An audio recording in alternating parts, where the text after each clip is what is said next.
Hi and welcome to the FACEHAMMER Ossiarch Bonereaper Battletome preview.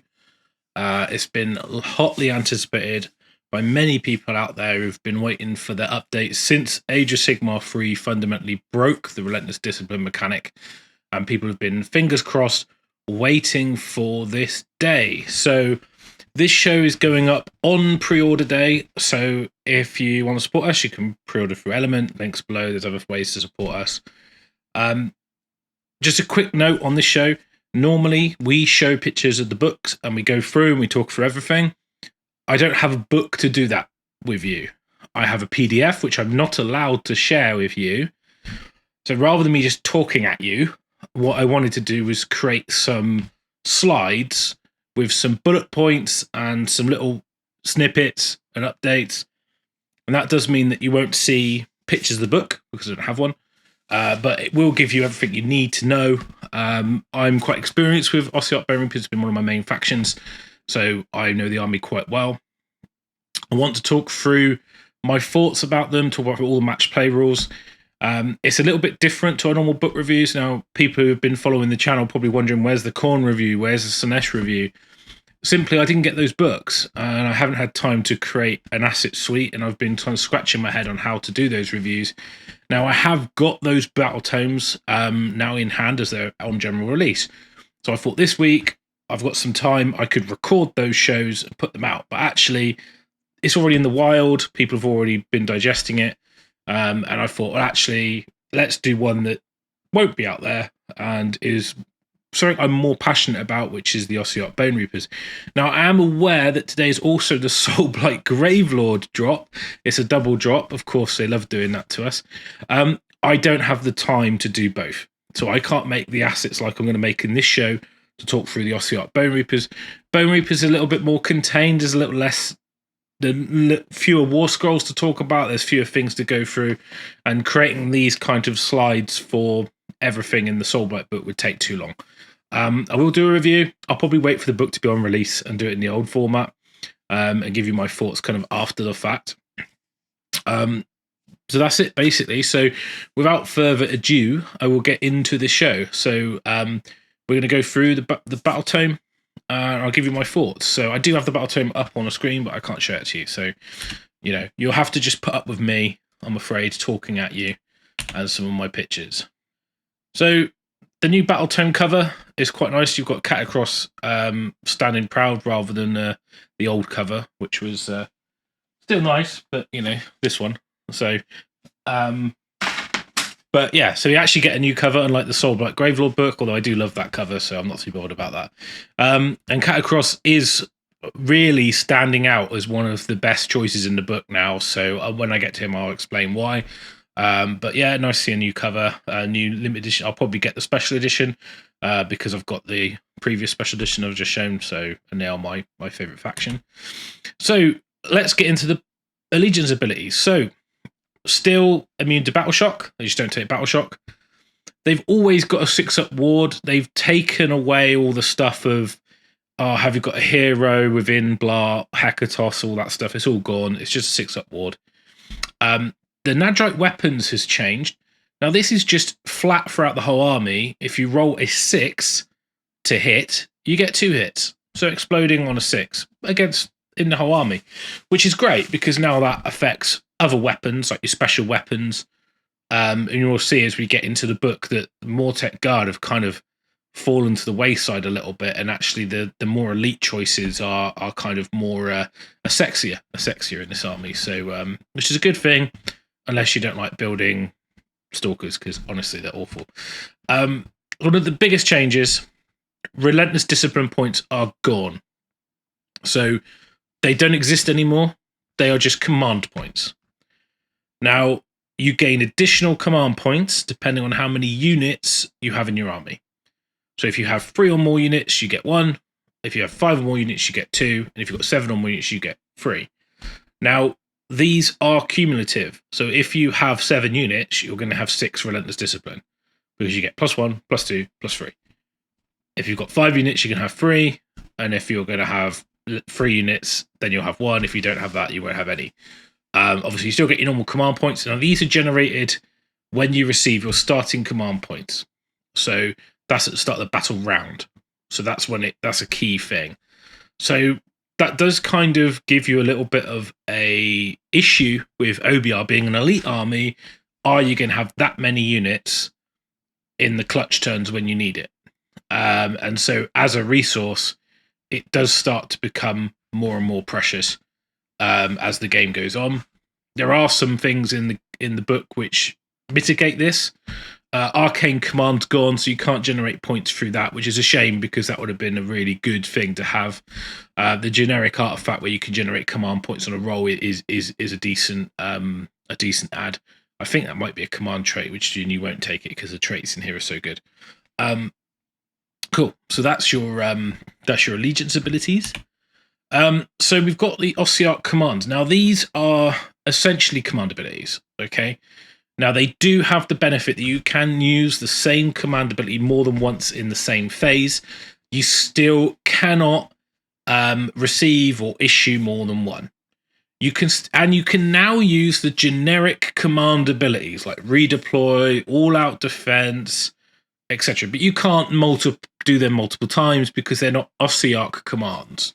So it's not like Ossiarch Bonereapers get to do it with every command ability. They only get to do the ones that are in the table at the front of the book and War Scroll ones that are on Ossiarch Bonereaper War Scrolls, basically.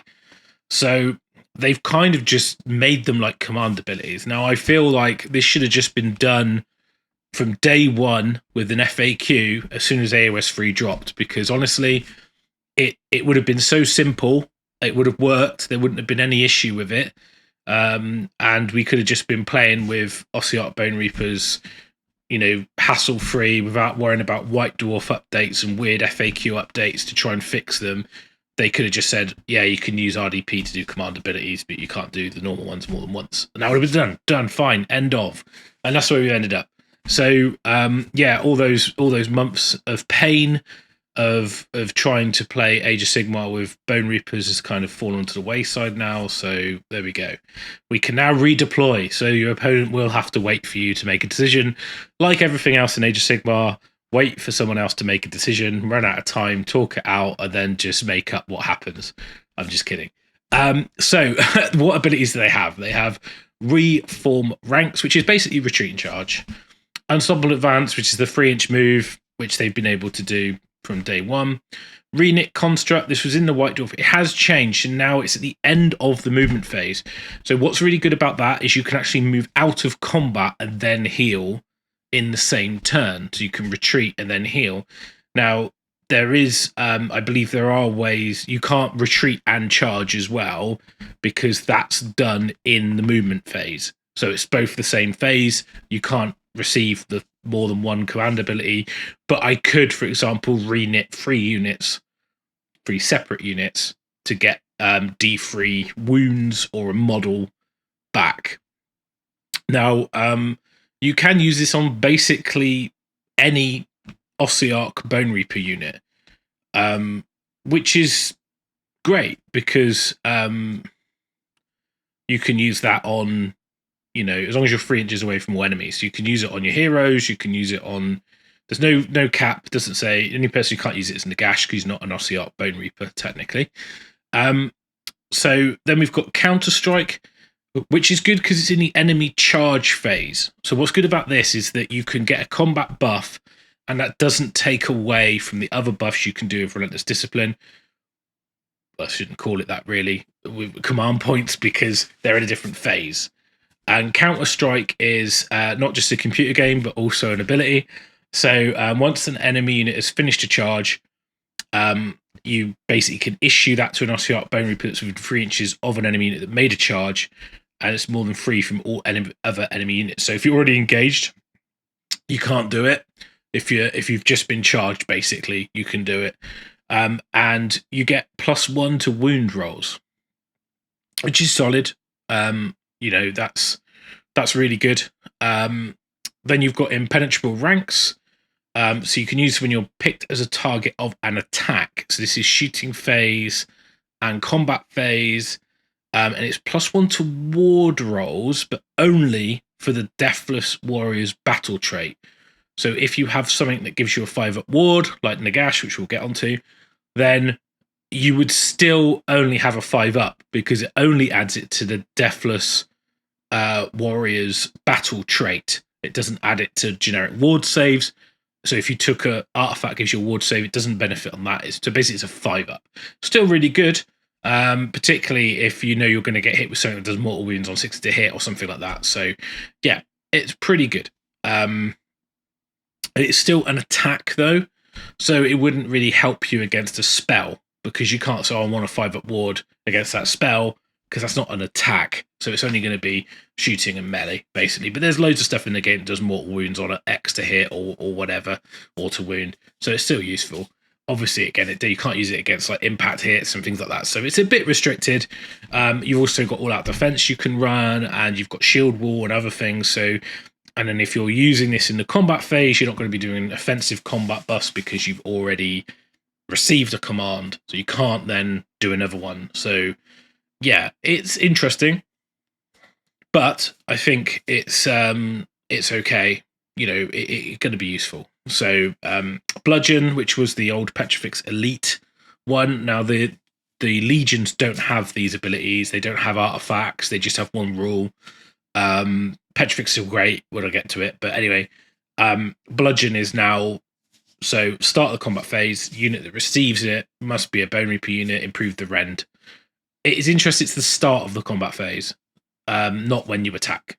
So you have to decide to do that, and then that might stop you being able to do a defensive buff because you've already received it. But you can maybe play into your opponent's head if they want to go somewhere else, and you go, "I'm going to bludgeon over here." They're going to think, "Oh, maybe I'll activate there first," and it might make them change their mind. Which I quite like the idea of playing a bit of mind games in that way. You've got unflinching coordination.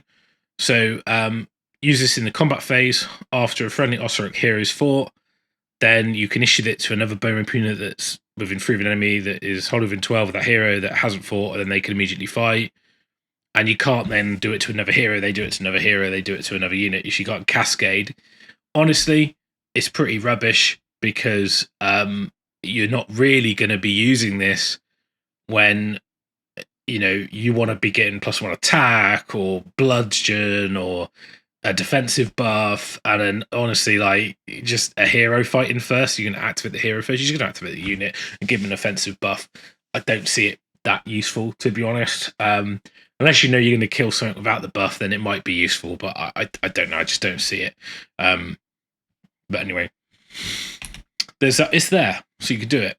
So into command traits. Now they've got some really good ones. Now I've on the little list here, I've put like a triple star where I think stuff's really good. Like stars are good, and if I put little minuses, they're generally really bad. And most stuff I've put in there or okay, I've just left, so I haven't bothered. So the heroic actions that are in the White Dwarf have gone away. So you used to have a thing where a Mortison could do a heroic action. The first spell they cast, not cast they spell they cast, cannot be unbound, but they still got to cast it. They've just moved that to a command trait. So if you've got a Mortison General, which you probably will do because you want to unlock the battle line choices, then yeah, but you need to be a wizard. You've got to be a wizard. So wizard only, you can use this. Yeah, but to be honest, the next one is so good, you're going to be taking this one. So this is when your general is on the battlefield, before your opponent spends any command points on the battlefield, anywhere, on a 5-up, they got to spend 2. So that just completely messes with your opponent's resource and can stop stuff happening. So like, they're going to go, oh, I want to do this thing. Oh no, can't. So, 5-up, can't do it. So, because I've only got 1. So quite interesting. I don't know if that means that if you went to do something like a rally and on a 5-up you need 2 and you don't have 2, then maybe you wouldn't then be able to do rally again because you've already tried to do it. I don't know. They might have to FAQ it because you're going to shoot from a different hero maybe and go, I'll try it again, and I'll try it again, and I'll try it again until you don't roll a 5. I don't know. I'm assuming that it's a one-shot done. If it is, it's really good. You've got Mighty Arcosian, which is ignore negative modifiers to save rolls for attacks targeted general, which is okay if you're taking like a Leech Cavalos using combat. Honestly, though, that other one's too good. You're not taking it. Then you've got Crafted from Beastbone. So after he's fought for the first time, at the start of each battle round, add 1 to his attacks for the rest of the battle, and it's cumulative. So basically, if you fight on like round 1, then by the end of the game you have like +5 attacks. Sure, whatever. Not taking that one. You know, Master of Magic's too good. You're going to take that, or you're going to take the Show of Superiority. You're not going to be taking the others, really. You get to pick one, so you can't like go for an extra enhancement and take 2 because it's a command trait. So you're only going to see one of these. So I don't think these other ones will see play unless someone's really being themey or trying to come up with a little narrative idea. But that doesn't really tend to happen at tournaments. People just go for efficiency. Aura of Sterility. Subtract 1 from hit and wound rolls for attacks made by missile weapons that target Bonereaper units wholly within 12 of the general. Sounds really good. It's good defense from missile weapons, but most of the effective shooting in the game does mortal wounds on an X to hit. It won't really affect that. So unless you start seeing KO become extremely prevalent, it might be more useful for that. But honestly, it depends on the meta. If the meta is there's loads of OBR, Corridron Overlord 1-drops shooting you off, and it's a problem for your army, I tend to find OBR don't care about that anyway. Then that might become clutch in the current meta. I can't say for sure. Right now, it's okay, but the command point thing is just too big. It has too much of a big of an impact.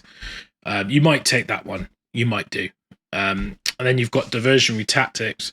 So it's -3 from charge rolls for enemy units that attempt to charge within 12 of the general. Again, it's really good. Like it's just, if you're within 12 of the general, -3 to your charge, that could be very impactful in a game.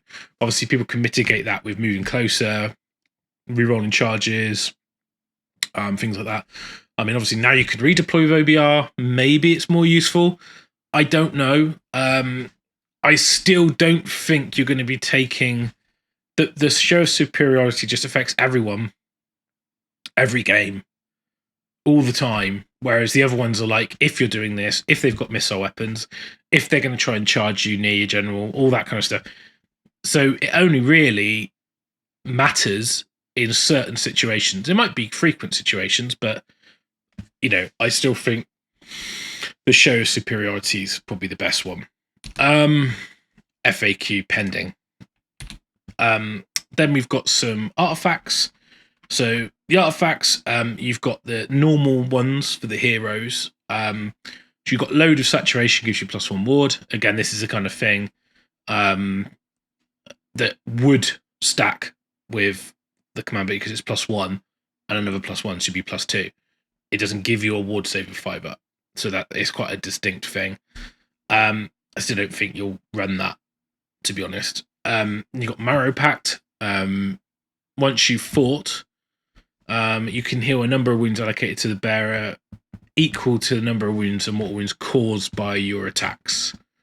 So, pretty good if you want to have a Cavalos pin stuff and just stay alive forever. They are pretty tanky, so it could be pretty good. Then you've got the Mind Blade. Stops heroes doing heroic actions if you wound them. Honestly, complete trash. If you're in combat, there aren't many heroic actions they can do anyway. They can't recover or anything like that. It's just, it would have been better if that was just you don't get ward saves. Might actually see a use for that. Helm of Tyranny. Enemy units cannot receive inspiring presence while they're within 3 inches of the bearer.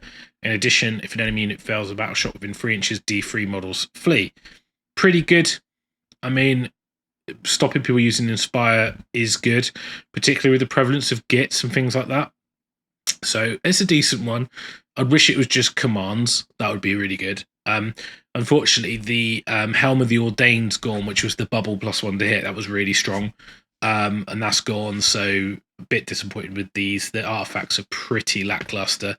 And then we've got another set of artifacts, which are for Mortizans. Now, you've got Illumicide for the Soul Reaper.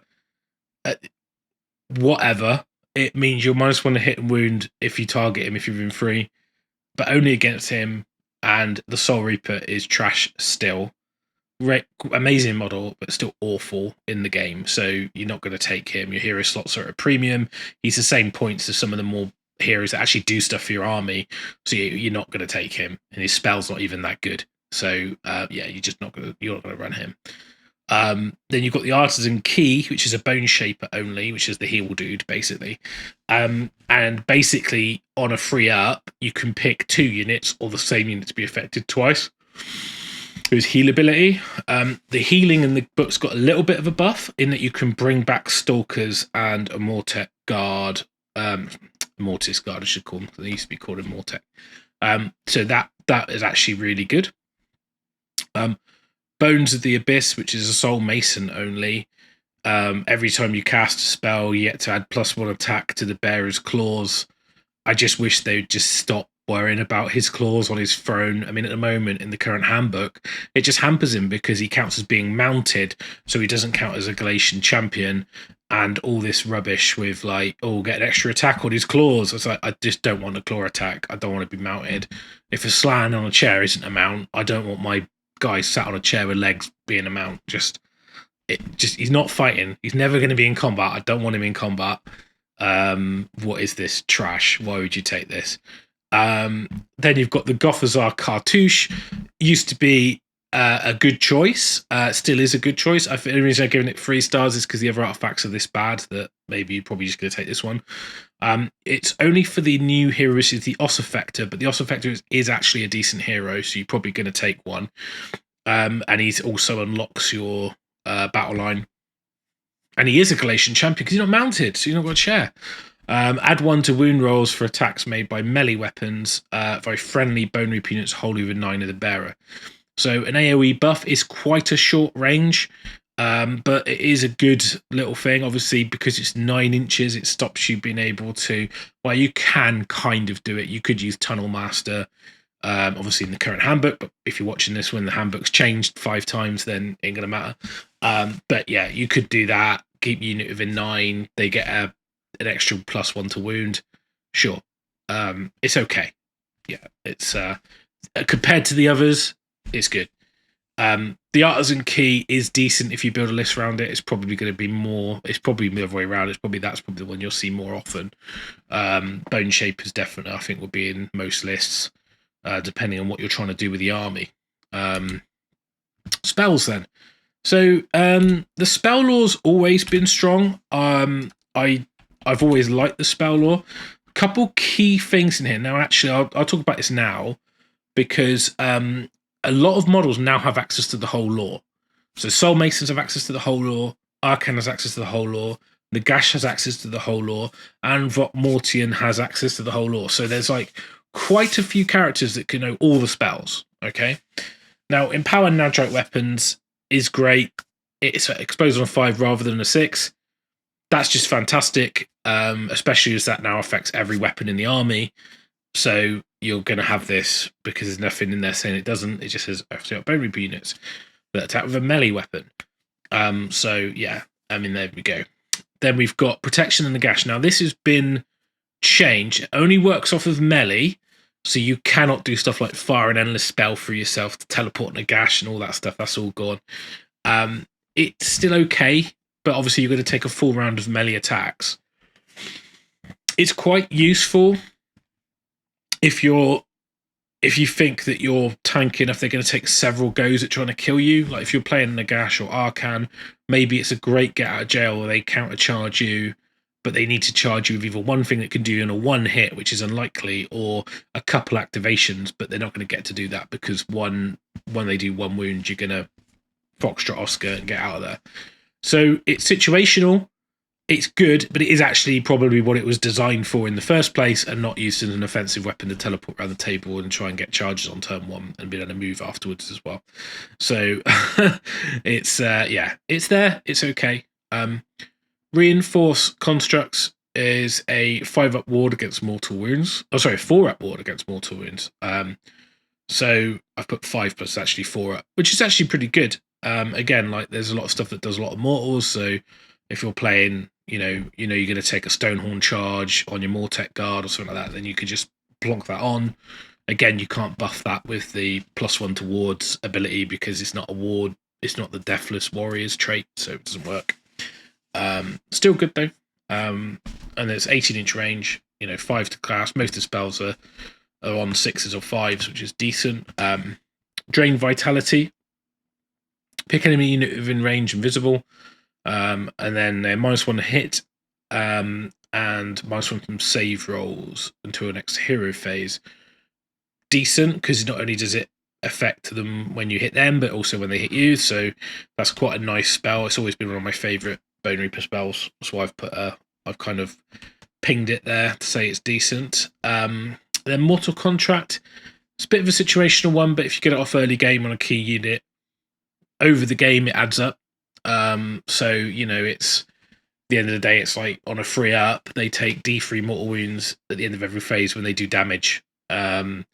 So it is from attacks that deal damage. So it's not as good as you might think, because not everything's an attack.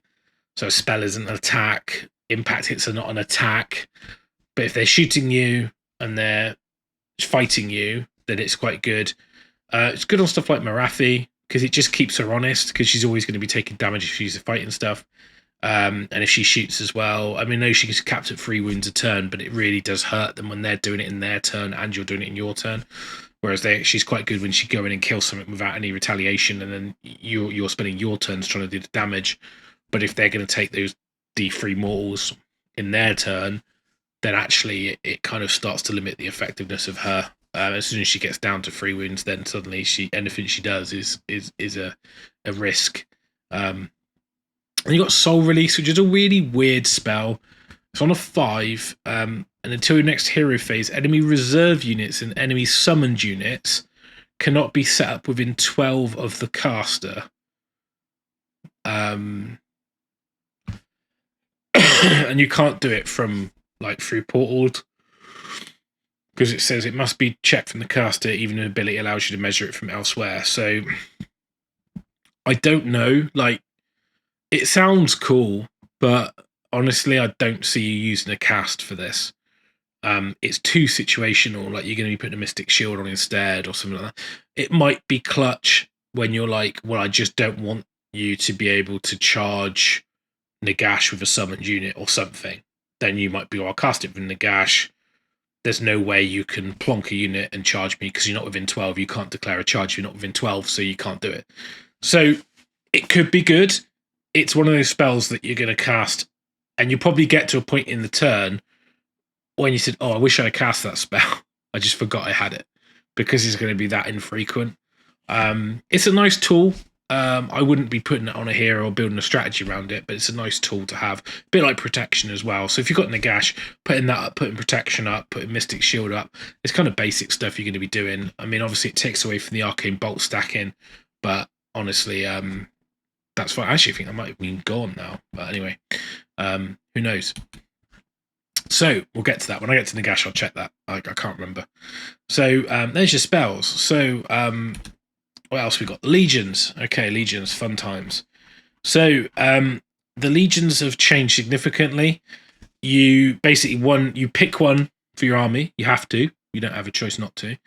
And you get a special rule on your army. So Mortis Praetorians have a once per turn during the enemy charge phase. After an enemy unit finishes a charge, I can pick a Praetorian unit within 12 of that unit that's not engaged, basically, and they can charge. So this is amazing for many reasons. If you're running Nagash, he won't benefit from it. He's not Mortis Praetorian. If you're running Catacross, it'll be really good, because anywhere they charge near Catacross, he's a threat. But there's also things like charging in Mortec Guard or anything really, Stalkers counter-charging, Morghast. There's loads of stuff you can do with it. It's just a great deterrent, and sometimes it can mean you trump on an objective now because you've charged more models on, or you get to then kill whatever's charging you, or people be worrying about how they're going to charge or how they're going to engage. I really like it. I like that in Iron Jaws. Doesn't cost you a resource. It's just you can do it every turn. So every now and again you just go like, oh, you charge me, right, try and counter. And what's nice about that is after they finish a charge move, so they might need to sequence their charges in a way to stop you doing it, or to try and limit what you can do with that. And so they might end up chucking stuff into units just to pin you, knowing that they're going to lose the unit. But again, that's still feeding the tithe, you know. So I do like that a lot, actually. Petrifex Elite is great if you're leaning into Hekatos units, which are basically your elites, your monsters, and the Harvester. And it basically means -1 damage for each attack. So that's a bit like the Seraphon Thunder Lizard thing. So that's, you know, how infuriating that is for people. If you're playing Stalker lists or whatever, you're probably going with this one. I mean, Petrifex was always the go-to. It's still very, very strong. Now, going from the strong to the not so strong, Staliat Lords, they get the Equimortal rule. You can re-roll charge rolls if you've got a mount. It used to be run and charge, which would have been way better. I just don't. Yeah, I just don't like it. I don't think you're ever going to be taking it, because even if you're running a mounted army, the others are better. Yeah, I just don't see it. Then you've got Ivory Host. Add 1 to the number of hits by Nadrite weapons trait for my friendly Ivory Host units if the unmodified was a 6, and any wounds or mortal wounds were allocated to that unit earlier in the turn. So, sounds amazing that you get 3 hits for each 6. It will be noted that it says unmodified hit roll of a 6, not if you plus Empower Nadrite, you wouldn't get 3 hits on a 5. It would be a bit like the Cruel Boys mortal wound bonus from the Sludge Raker Beast. So on a 6, you do 3, on a 5, you would do 2. I do, actually even says that, yeah. This is in the designer's note. But I would say that it's good, but again, you need to take damage for it to do. So, I mean, it's still decent. It's just that over the game, is it going to be that good? Is it going to add up to much? Whereas I think the counter charge can just be clutch. So I think that messes with your opponent way more than this. It's just like a nice little bonus you get. And also, if you're playing big monsters, then -1 damage is just better. Now, Null Myriad, I really like. So every time a friendly Null Myriad unit wholly within 9 of a friendly Mortizan or Arcan is affected by a spell or the abilities of an endless spell of his enemies, so it doesn't affect your buffs, on a 2-up, you just ignore it, which is great because there are some spells and some things which are just so strong, and this just eliminates them. A 2-up, ignore. If you're running the Gash, you're going to run a couple Mortizans. You know, if you got the Gothizzar Cartouche, you're going to be wholly within 9 of your unit anyway. I think, you know, it obviously protects them. It doesn't cost a resource. It doesn't cost a command point. It's just on, which is great. I really like it. Crematorians, I know this is a very popular one. I still think this is good. So anytime a crematorium model is slain, so pick an enemy unit within 3 inches. It doesn't have to be the unit that killed you, just a unit. And roll a number of dice equal to your wounds characteristic. But each 5+, they take a mortal wound. Again, that's decent. You know, you're putting in extra damage. And yeah, it's good. And with ways to bring models back, this is certainly good. It was always a good strategy before. I never saw anyone really use it that effectively. Maybe I'll be wrong and it'll be really strong. I just think the others are probably better. Over a game, it might add up a lot, actually, because it's on a 5. So if you've got 100 wounds in your army and they're going to table you, you know, and you don't heal anything, then, you know, that's like 30 mortal wounds coming back at them. So as long as they're doing it in combat, obviously. So, yeah, it's okay. It's okay. But if you've been Terry, you're probably going to lose. But, you know, I think it's good. So, now we get into the not so good, which are the book battle tactics. Now, the reason this is an issue, and maybe you don't know or you're not familiar, so obviously the handbook comes around in a cyclical fashion and changes your grand strategies and battle tactics, and you have to pick from them. Now, sometimes you get screwed by the flavor of the month change, whatever they've decided is what they're going to do. So, for example, the current one is Galatian Champions. Named characters don't count, mounted characters don't count. So basically, in your Ossiarch Bonereaper army, you're left with Mortars and Soul Masons don't count. Arcan doesn't count. Votmorian doesn't count. Your Liege Cavalosses don't count. Catacross doesn't count. Arcan doesn't count. Nagash doesn't count. So the only thing that really counts, and you can't have allies as well in OBR, the only thing that really counts are Bone Masons and Soul Reapers, and now the new Oss Effector. So it kind of screws with you a little bit because those are harder to do. You don't have the combat Galatian champion and stuff like that. Now that you've got the Oss Effector, it's negated a little bit because they're kind of a decent alternative to taking a Soul Mason, and so you can kind of feel the points that way. But it hurts. And so what basically the point I'm trying to make, if you don't have a strong set of book battle tactics, you're going to be very impacted by the General's Handbook and affected by what that is. So, you know, for example, at the moment, like Deepkin are kind of screwed. They were screwed in the previous one. They're okay now, but like ogres are always going to be relevant because they've got great battle tactics, so they can always do them. You only need like 2 or 3 you can always do. I found that the ones in here, they sound good, but they're worse than the White Dwarf. They've kind of been tweaked a little bit, and it kind of makes them feel even harder to do. So I'll talk about it now, but you've got your grand strategies, and these are quite good. You've got the scales balanced, so you need a unit of Mortec Guard or Cavalos Death Riders. Now, the reason this might not be as good is you might just swing into the elite stuff and you're not going to have any. And you need the same number of models in the unit at the end of the battle as you did at the start of the battle.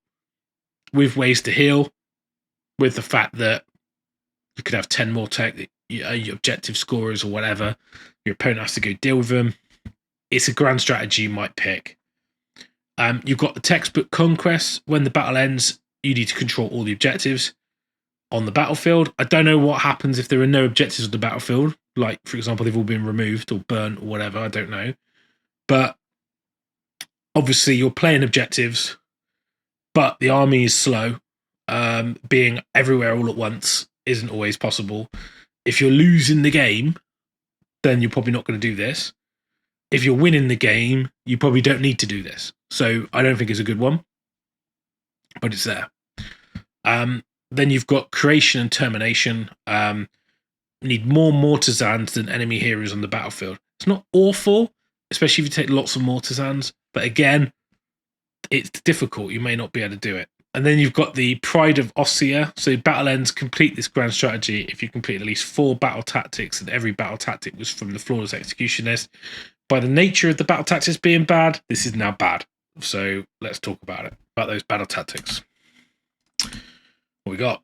We've got Trample the Defiant. You need a unit of Cavalos Death Riders. There's a little bit of a tax on your army list building. It's got to be more than 3 from all enemy units. You complete the tactic if it made a charge and is within 3 inches of any enemy units at the end of the turn. So it's a bit of a strange one because if you charge something and kill it, you won't get it. So you've got to make a charge, and then you've still got to be within 3 inches of the enemy.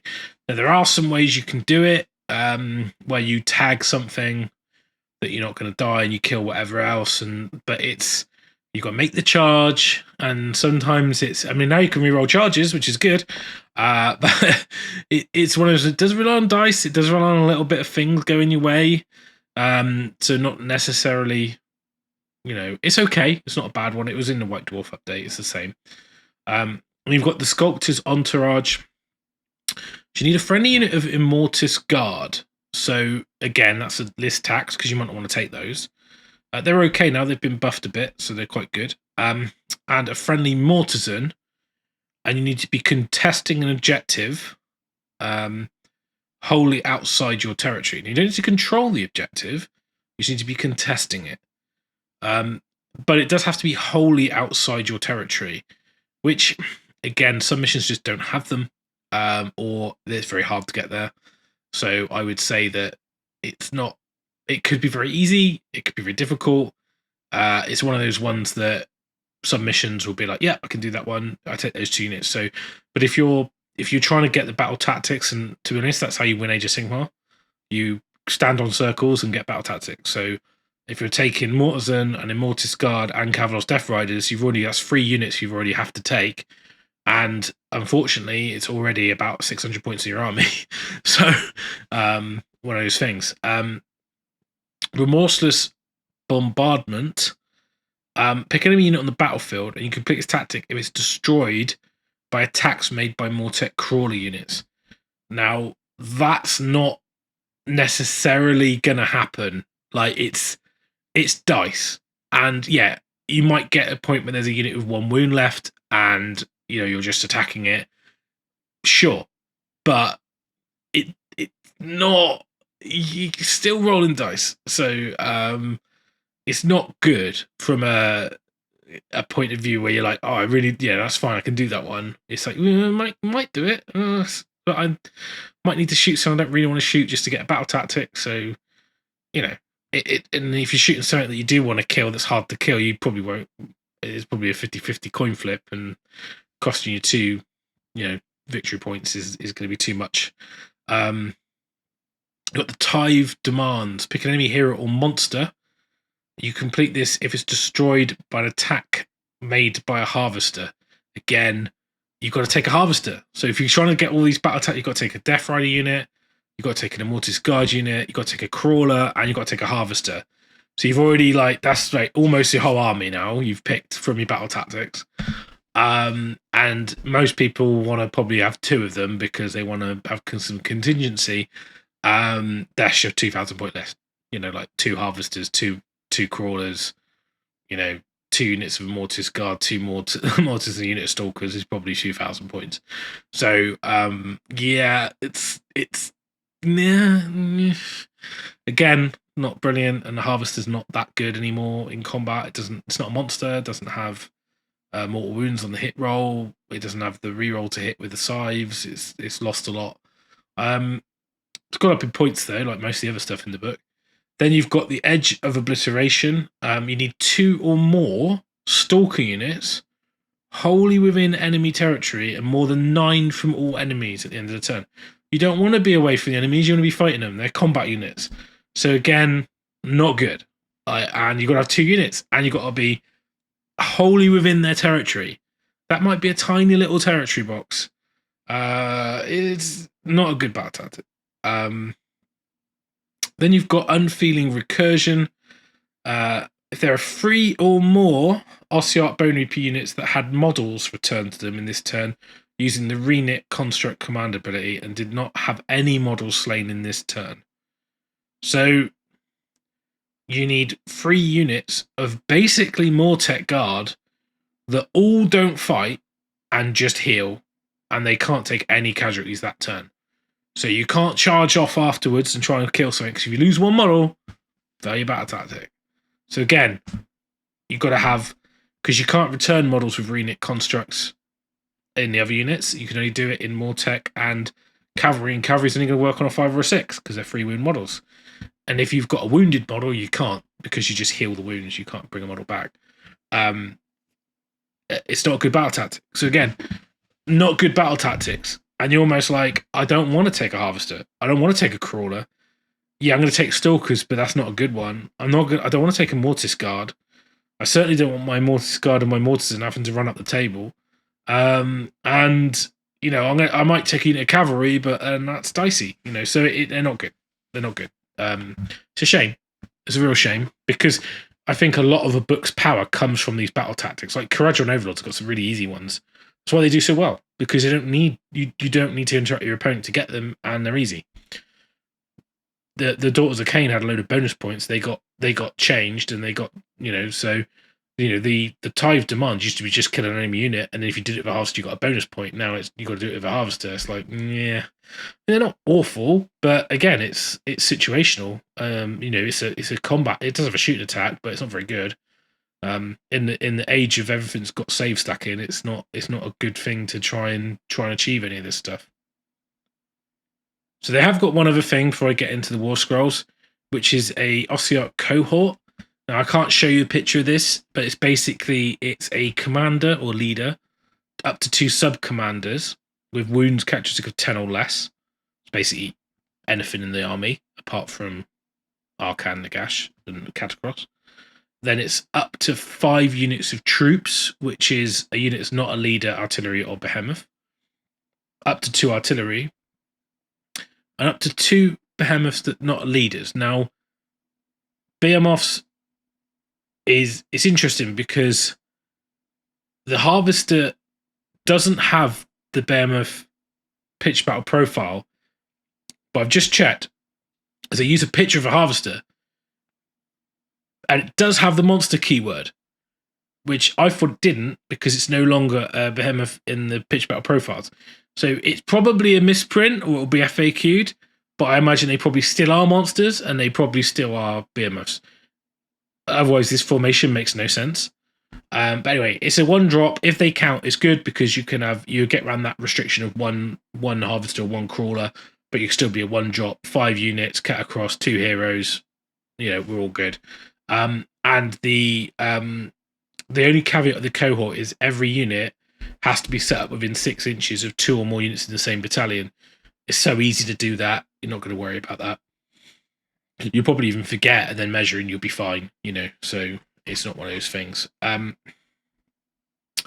Yeah, interesting. That's weird. So, Nagash, again, a new war scroll, a new update, a new change, a new points value. The hero that they can't seem to leave alone, maybe because he likes to finger you with his hand of dust. They seem to like mess around with him a lot. This version, can we please leave it here? This is good. Let's just leave this version. He's probably the best version he's been for a long time. So what are the changes? He's got 18 wounds, not 16, finally. He moves 10, not 9. He does go down when he takes some damage, but he's got to take 9 wounds to lose an inch. And the minimum move he gets is 7 inches. He still flies and all that other jazz. He's lost his ranged attack. Yeah, I don't know, suddenly he doesn't have a gaze in Nagash. I would have loved it if they gave him a spell called Gaze Nagash, because that's what it used to be. It used to be a spell from the necromantic lore back in the day. And I would love Gaze Nagash not being there. Kind of feels a bit weird because, it's Nagash. He can look at you. It's fine. Anyway, they've got rid of that. His combat profile, he's freeze and freeze to hit and to win with all his attacks now. Gone are the 4s to wound or whatever rubbish they gave him for some reason. So you've got 4 attacks from Alakanash, freeze, Ren 3, damage D6, and 4 attacks from Zeb Nektar, freeze, Ren 2, damage 3. The Spectral Claws, yeah, whatever, we don't care. 4s, no rend. Don't do mortals or anything like that anymore. He knows the entire lore, but interesting enough is if he's part of Nighthaunt, Flesh Eater, Ossiarch, or Soulblight, he knows all the spells from all the lores in that faction in addition. So whichever army he's in, he knows it all. Of course he does. It's Nagash. He should know it all. He's a War Master, of course. He cannot benefit from the allegiances. We know this. That's fine, as long as you give him a ward save for peak's sake. He's got a companion with the Spirit Host or whatever. So he's had his Alakanash has been just +3 to cast, unbind, and dispelling. Doesn't change as he gets hurt. It's just +3. It's there all the time. Always +3. He does lose his cast. He goes from 8 spells down to 4 spells as he gets hurt. And his invocation goes down in range. The invocation is his heal. So at the start of your hero phase, for each summonable, Mordant, Ossiarch Bonereaper unit, wholly within range, heal up to 3 wounds. No wounds have been allocated. You can return a number of models that have a combined wounds characteristic of 3 or less. The range is shown on the damage table. Starts at 24, drops to 18, goes to 12, goes to 9. Interesting enough, the pre-Nighthaunt book had the +1 model and all that stuff. That's all gone. Doesn't do that anymore. He's got Maracane has changed. So Maracane now is friendly death units, wholly within 12 have a 5-up ward. That includes him, because he's wholly within 12 himself and his death unit. So Nagash has a 5+ ward save. Finally, he can survive past just normal crappy goblin attacks. So yes, he has a ward save. perfect. That's what we want. Again, it's interesting. This does not benefit from the +1 ward if you did your command ability, because it's not the Deathless Minions trait. It's his own rule, which is what I was alluding to. But it's still a 5-up ward, and it's a bubble, so it's everything within 12. Wholly within. But that's really good. Yes, he's the Lord of Death. Yes, please. I wish it was 18 inches, but it's not. So there we go. He is also the Supreme Lord of Undeath. Of course he is. At the start of your hero phase, you can pick one summonable, Mordant, or Ossiarch Bonereaper unit that has a wounds counted of 3 or less that has been destroyed, and roll a dice. On a 3+, you can put a new replacement unit with half the number of models that the unit was destroyed, rounding up, added to your army. Set them up wholly within 12, more than 9 from enemy units. They cannot move in that phase. You cannot replace a replacement, but a death army that suddenly feels like you can bring units back. Brilliant.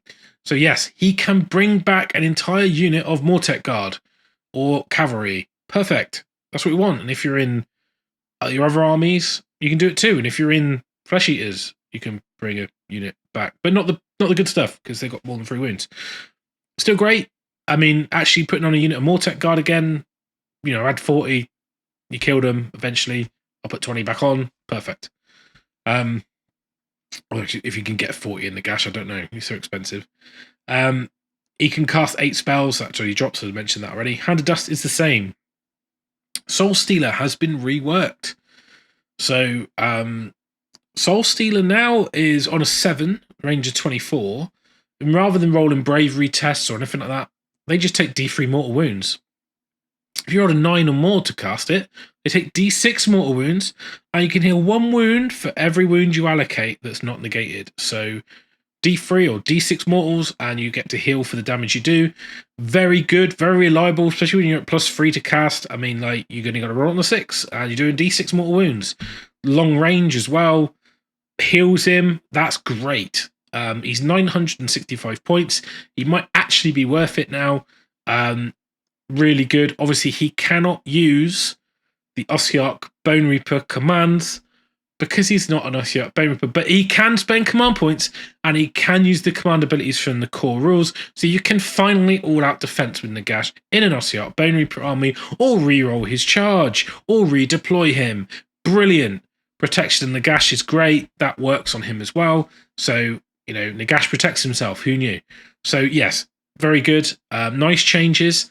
Obviously, the teleport protection move and then charge is gone, but that should have always been gone. But it's very good from a defensive point of view to try and do 18 wounds to a 3-up, 5-up ward, probably a 2-up with all-out defense. If he's on his best day, it's going to be on a 1-up. You're not going to do him in a 1-er. He's going to teleport away. He's got loads of ways to heal himself with his spell, with heroic action. Great. He actually probably is going to see the table. He's probably a force to be reckoned with. Hand of Dust is still Hand of Dust. It still doesn't, there's no wording in there to stop you being able to boost its range. So yeah, you can still, Finger Through the Mirror is still a thing. Arcan with Nagash would be strong because you can use Arcan to give him +6 inches. Big Hat Energy list might be making a return. I'm definitely going to try and point that up and see what I can get in that army. That could be really, really cheeky. Yeah, excited for Nagash. Definitely a big power up for him. I'm really excited to actually get him on the table again because he has not come out of my cabinet since that one event I did. Big Hat Energy. Now the big power up. Oh my god, the power level is over 9,000 is Catacross. 440 points is an absolute steal for what this guy does. He's 20 wounds with a 3+ save.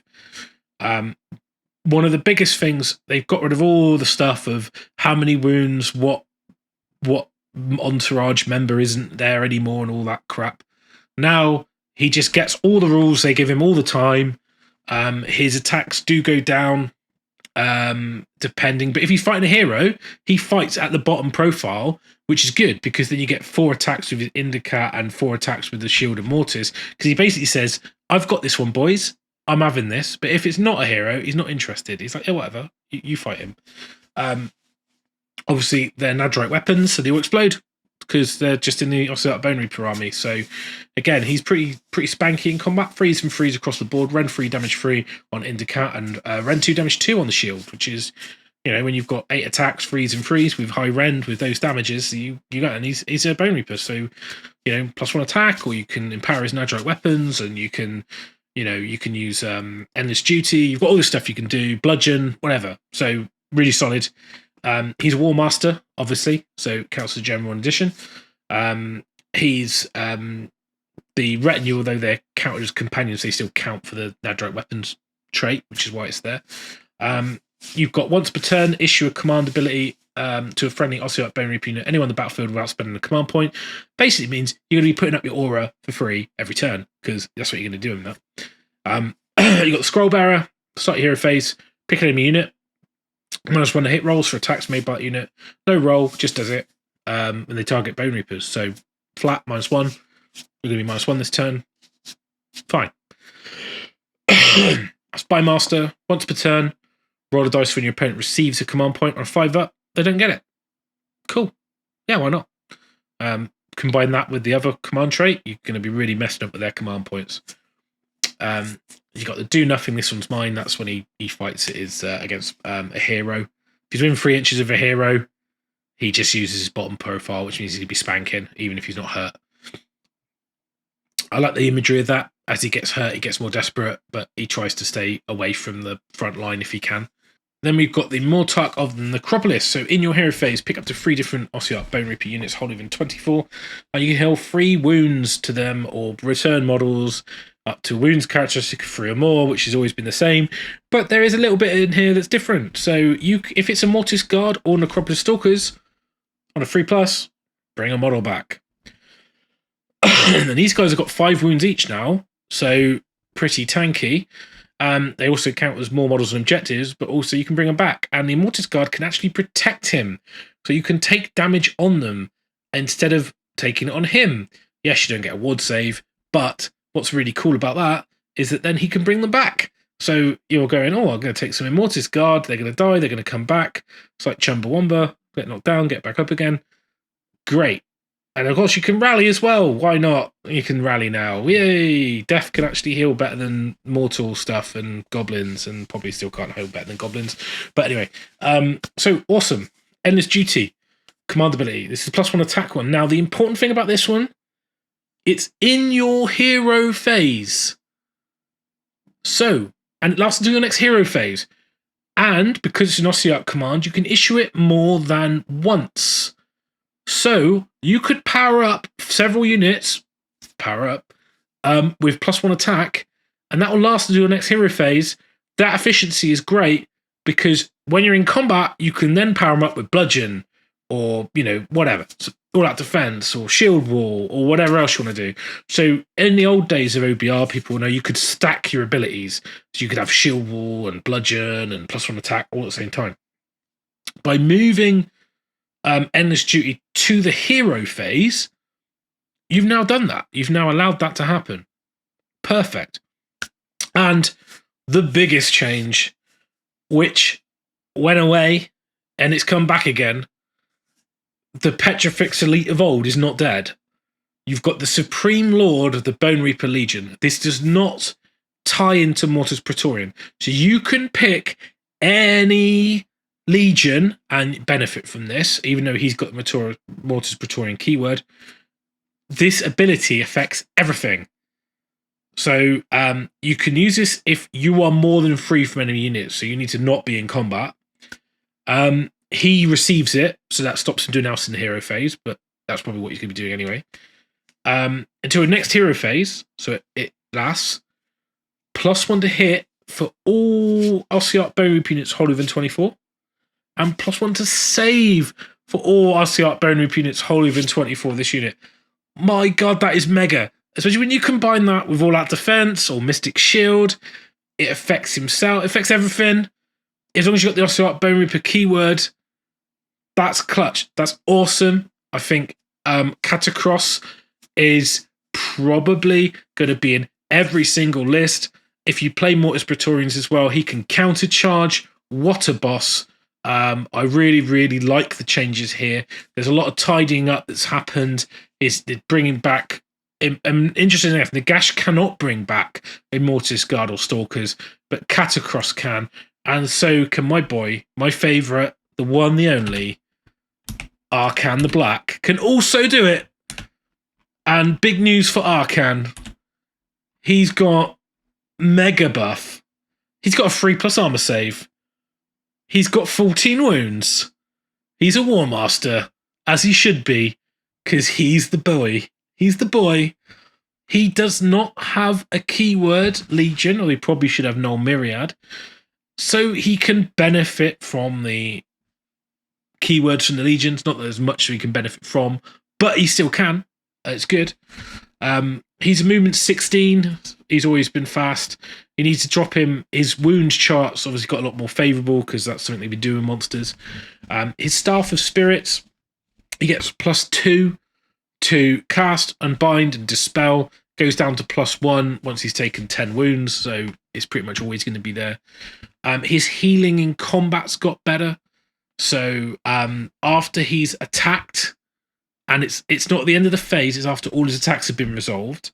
So before it was if he killed something at the end of the phase, he healed 2. Now it's after he attacks, heal equal to the number of wounds and mortal wounds caused by the attacks that were allocated to the enemy to a maximum of 6.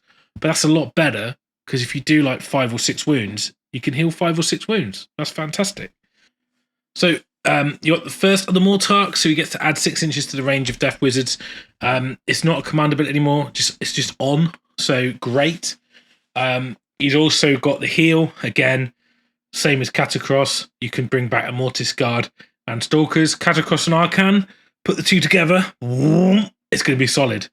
Curse of the Years is no longer blocked by wards, and what I mean by that is that before rolling the next dice, you would wait for their saves. You don't do that anymore. It's on a 6, then it's on a 5, then it's on a 4, then it's on a 3, then it's on a 2, then it's on a 2, then it's on a 2, then it's on a 2, then it's on a 2. For people who don't know, you roll 10 dice and you just keep going until you don't roll the thing. So before, what would happen is they used to be it went to zeros and it just wiped you out because infinite then cycles, which was really cool. Wish that was still the thing, but it's not. Now it's you get wards against it because they're mortal wounds, and you fail on a 1, so it still can stop.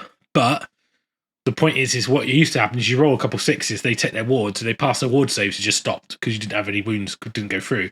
But it doesn't matter anymore. You don't need to worry about that. You just keep rolling. So Curse of the Years is that big hat energy. Arcan, I really like Arcan. He's always been my favourite. He's 370 points, a bit of a hike, but with extra wounds and a 3-up armor save and some little quality of life chunks in there, being a War Master, it's worth it. I think he's still good. He's still Ossiarch Bonereaper, so he can cast the endless spells and all that, and you know he's great. You know, Arcan is Arcan. He's awesome. Then we've got Xantos. I know people are like, who? What? Who's that guy?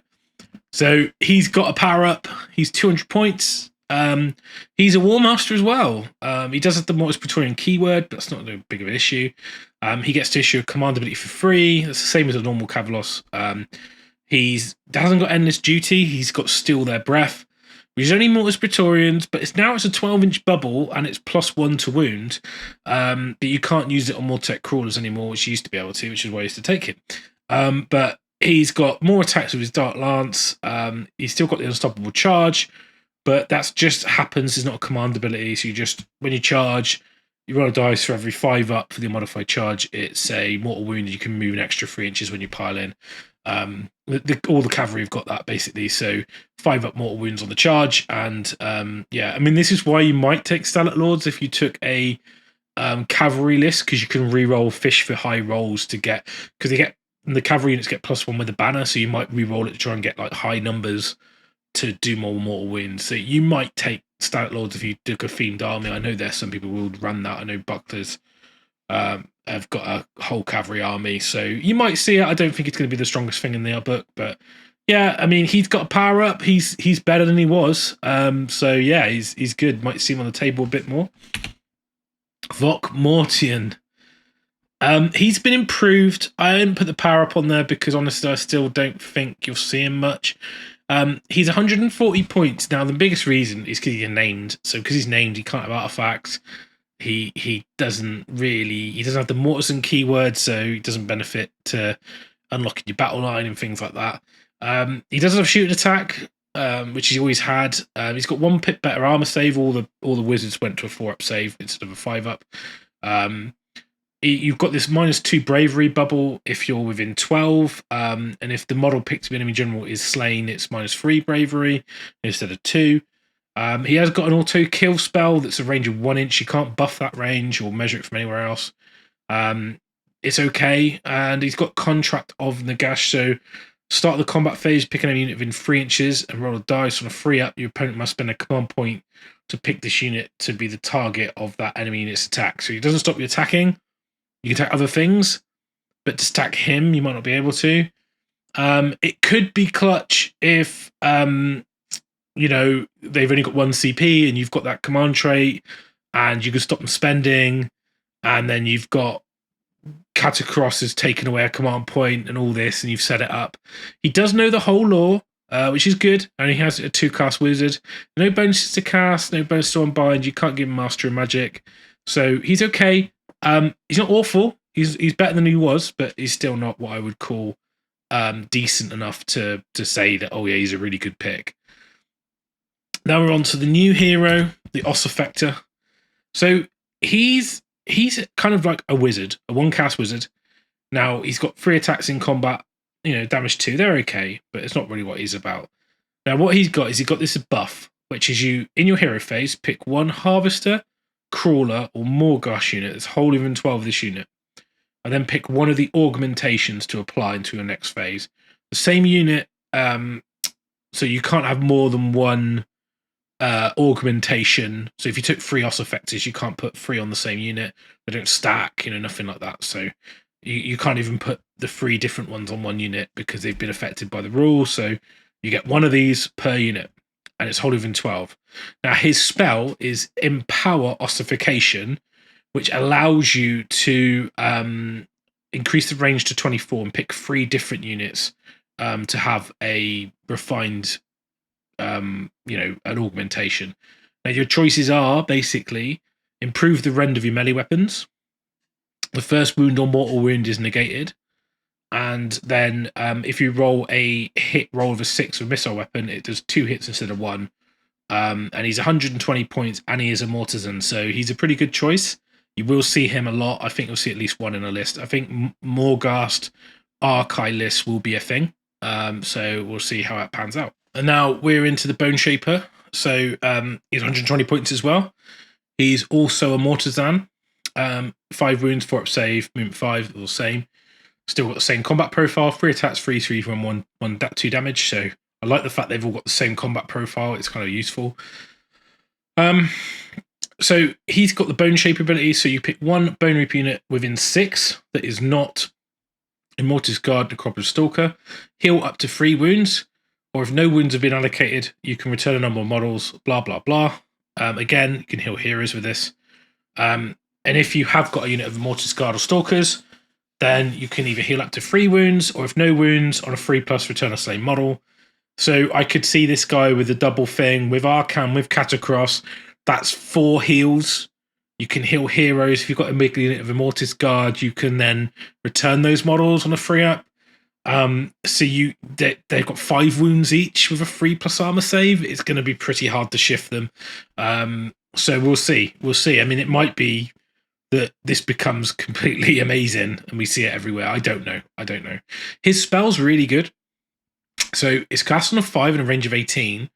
Now you pick an enemy unit within range. It doesn't need to be wholly within range. It's in 18. If you've got Arcan, obviously 6-inch range, it's good. Then you roll a dice equal to the number of models in the unit for each 5-up to take a mortal wound. So that's a 5-up mortal wound. That's like the old Gaunt Summoner spell, but it's not wholly within range of the spell. It's just the whole unit, that was seemed as really powerful. And then they changed those abilities and scaled back, and now it's kind of gone back the other way. I'm happy with that. That Shard Storm, that's brilliant. So this guy I think would be in every list. He's healing, but he's got a good spell. He's a wizard. You know, he's a Mortizan. He's going to unlock your battle line for Stalkers and Immortus Guard. He's great.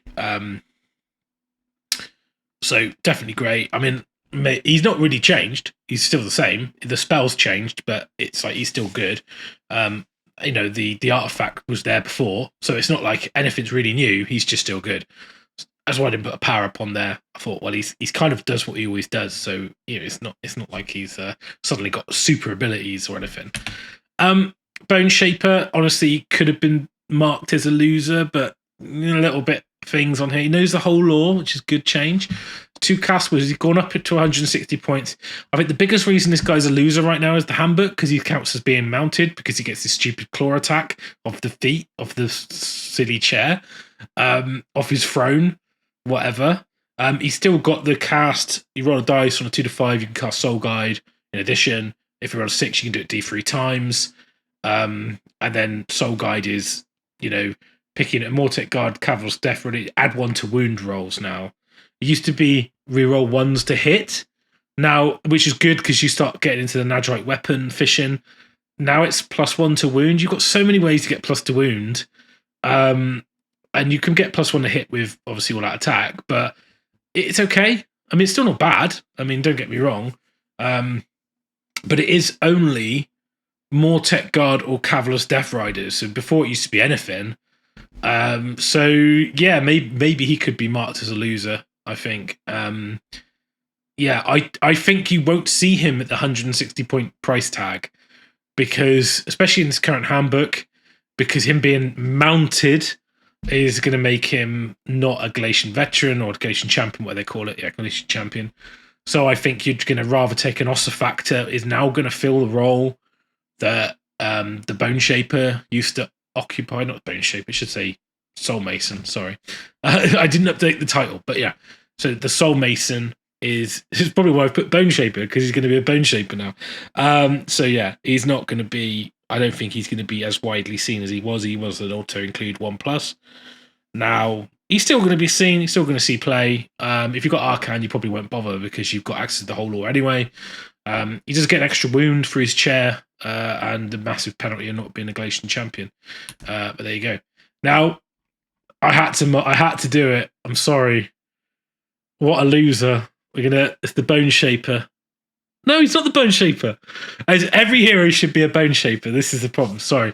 When I did these, I obviously didn't update the title. It's the Soul Reaper. That's how bad he is. I didn't update his title. He's 120 points. He's the same points as an Ossifactor. He's the same points as a Boneshaper. He's a cast wizard. He's got a bad spell. I haven't even put what it does. He's still bad. The spell is like... pick an enemy unit within range that take D3 mortal wounds. If it's within 3 inches of the caster, it takes 3 mortal wounds and D3 mortal wounds. Yeah, so it's like an arcane bolt that does D3 damage.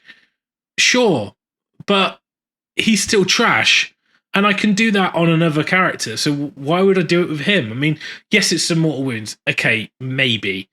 His attacks, he's only got 3 attacks, freeze, rend 2, damage 2, which is the same as the other heroes. So, like, the other wizard's got the same combat profile. He's got a 2-inch reach. He does have a thing which gives him +2 attacks if he unleashes a reaping strike, but you've got to be against 5 or more models in the unit. So, it's a lovely model. He's just bad.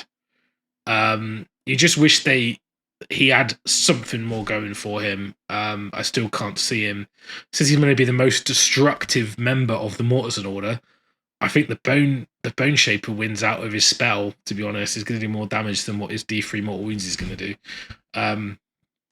Yeah, sorry. He's a loser. I didn't even update the name. Take from that what you will. And unfortunately, maybe I'm being a bit harsh. Mortec Guard at 150 points.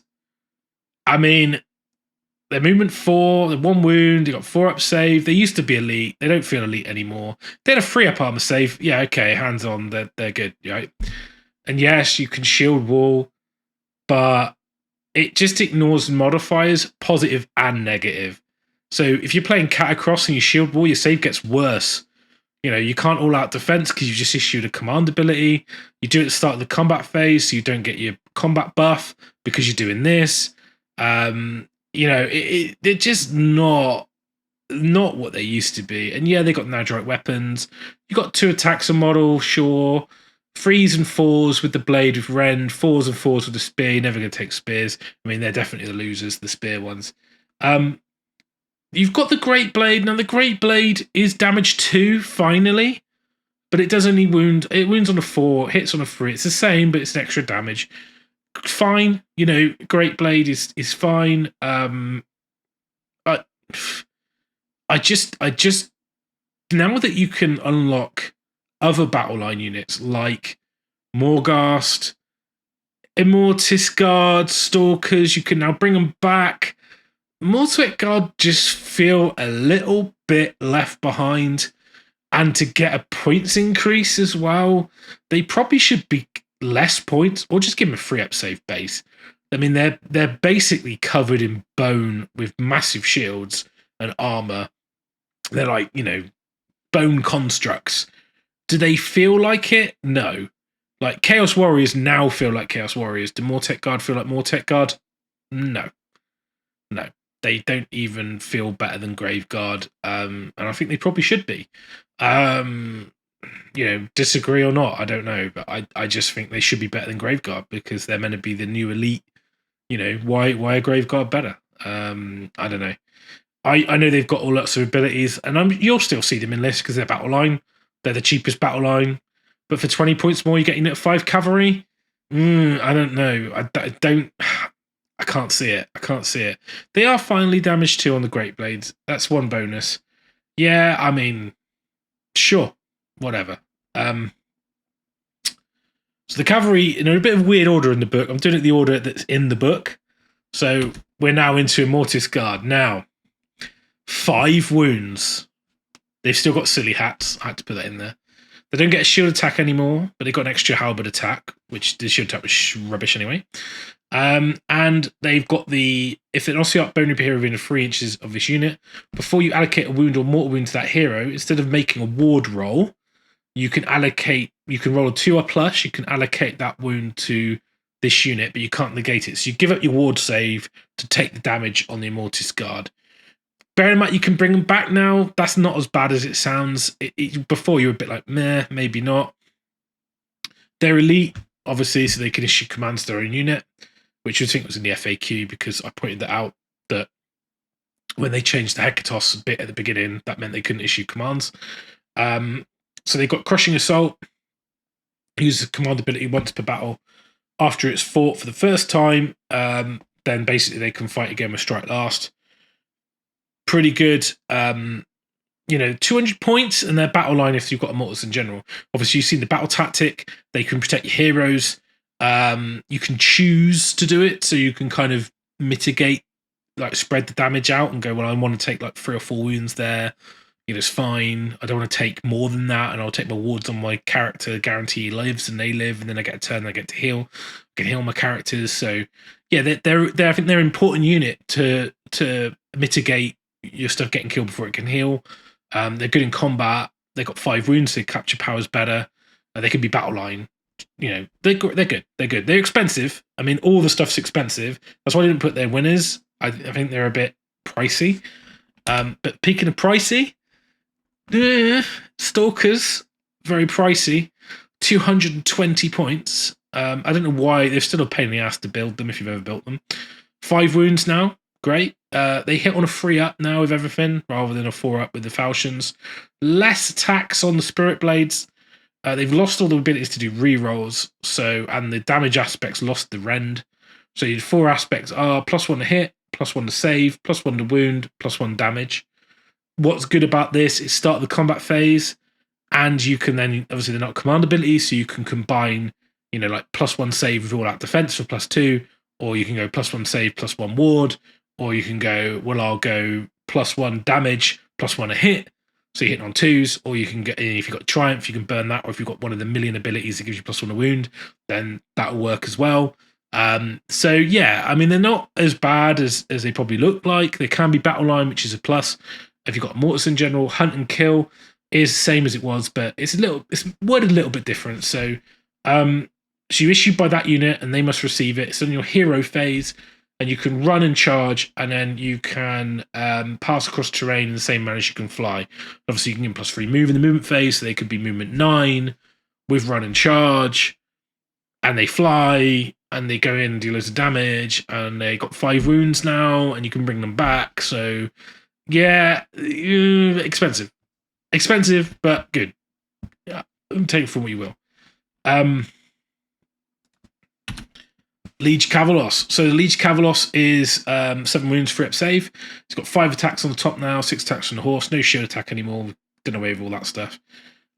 Once per turn, it can issue a command to a Bonereaper unit without spending a command point. So that kind of replaces the rule we used to get an extra RDP if you had a Cavalos. So I quite like that. I quite like that ability. It's neat. It's neater. It's neater. It's not much nicer. After he charges, again, he gives the 5 up mortal wound impact. It gets the extra 3-inch move. Endless Duty, again, is fantastic. It's in your hero phase. You're going to want to have one that gives you +1, gives you Endless Duty, whether that's Catacross or it's a Liege Cavalos. You're absolutely going to want to have one of these. Because this ability, doing it in your hero phase, is just great. Because you can do that, take the Stalker example, +1 attack in the hero phase, but you can't hunt and kill then, because that's the hero phase too. So, but, if they're closer, that's good. +1 attack, then you can do their aspect, then you could give them a command ability. Yeah. And they've got Nadrite weapons, they explode now, which is good. You can empower them, which is also good. Yeah, so he's alright, he's decent. 180 points. It's a bit on the pricey side, but not too bad. Cavalos Death Riders, 170 points. So they do the mortals on a 5 up on the charge. The wedge allows you to basically, it's a command ability. You can pass across models in the same, if wounds captured 3 or less, in the same manner as they can fly. It's in the charge phase. You cannot charge over a screen. It's very situational. It might be good. I mean, it might be one of those things where that someone messes up and you're like, I'll play this, I can charge, I roll an 11, I'm straight over the top into your hero. Cool. But yeah, situational. I think the real thing for me is because they do impact hits, you've got 3 attacks on the rider. You've got the 2 attacks because you're going to take the blades, and you've got 2 attacks from the horse. That they're probably better than Mortec Guard. They're obviously a lot faster. They're movement 10 now. I think they used to be a lot faster than that. I think you're movement 12, and then you can make a movement 15. Also, silly like that. So they're a little slower. They still get +1 to run and charge rolls. So they're okay. Obviously, you can give +3 move in the movement phase. I like them. I think that maybe you take these over the Mortec Guard because the battle tactic as well, and the speed, and you can bring a model back with the healing anyway. Yeah, I don't know. Like they're okay, fine. They're not terrible. I think the problem is that other stuff's just been lifted up, so the Mortec Guard look less appealing. Mortec Crawlers, these are really interesting. They've had a massive overhaul. So they're 200 points still, which I think is way too expensive. 12 wounds, 4 up save. They've still got a minimum range of 6 with all their shooting. When it shoots, you choose what effect you do. Okay, so you've got a choice of 3 shots. One is up to 18-inch range with 2d6 shots. Freeze, no rend damage 2. Then you've got another shot which is up to 24-inch. 4 shots, freeze, rend 1 damage 2. Then one that's up to 36 inches. 2s, freeze, rend 2 damage D3 +3, but only 1 shot. After you shoot, you roll a dice for the unit that you targeted, or if you targeted multiple units, you'd roll for them. On a 5 up, they strike last. If you put all your attacks into one unit, it's going to be on a 3 up. I can't see these being taken that much. They don't have that hero 1-shot. They don't have that bravery bomb mechanic. What are they going to do? Like, yeah, they do some wounds, but I mean, it's a lot of points. 200 points, that's a unit of Stalkers. Is it going to do more than Stalkers with shooting, with the restrictions and the slowness? And no. So I can't see me taking this. I mean, I might be wrong. You might take them. They're not awful. They're not, but they should be probably about 160. They should not be 200 points. It's just ridiculous. Like, I mean, honestly, it's not the same as an Iron Blaster. Why is it 200 points?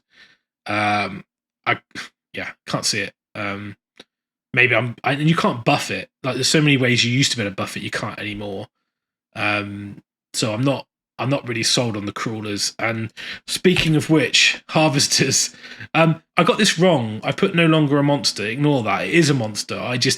It's got the keyword, but in the pitch battle profile, it's not a behemoth. So I didn't think it was a monster, but I think that's a typo. So ignore that. It's probably not a loser because it's the same. It's just lost its mortal wounds. I think knowing it wasn't a monster, I was like, oh, that's really bad because it doesn't have the 5 capture power. It doesn't do the monstrous rampage. So that's incorrect. So just ignore that. So we'll move on. They're fine. Harvesters are fine. So the heal mechanic, just to double check. So each time a model is slain within 6 inches and is removed from play, if it is within range of 1 or more unit with this ability, so you can't have 2 getting the same benefit off 1 model, pick which one will use it. On a 4-up, pick a Bonereaper unit within 6 of the unit.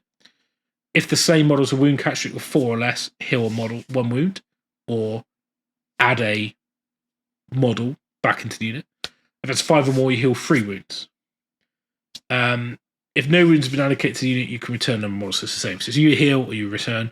It could do any Bonereaper unit itself, another hero, a unit of stalkers, whatever. And the fact that it's 6 inches is quite big. It used to be 3 inches. So 6 inches where you die, and then 6 inches. Actually, in a monster mash army, it's actually quite good. So ignore the loser. It's not a loser. I think it's all right. I think it's better than the Mortek Crawler. Put the loser sticker on the Mortek Crawler. There we go. These guys, Morghast, these are guys who've got a bit of a power up. The Morghast Archai and the Morghast Harbingers, stat line's the same, 6 wounds, 4-up save, movement 10. You know, you've got the same profile on the weapons, not changed. The differences are they can be battle line if you've got Nagash or Arcan, which is a good bonus. They're 240 points, which is pricey, and you can't bring them back. So maybe not. But this ability is really good. Herald of the Accursed Ones, and they've both got it, whichever flavour you go for. Enemy units cannot receive commands while they're within 3 of any units of this ability.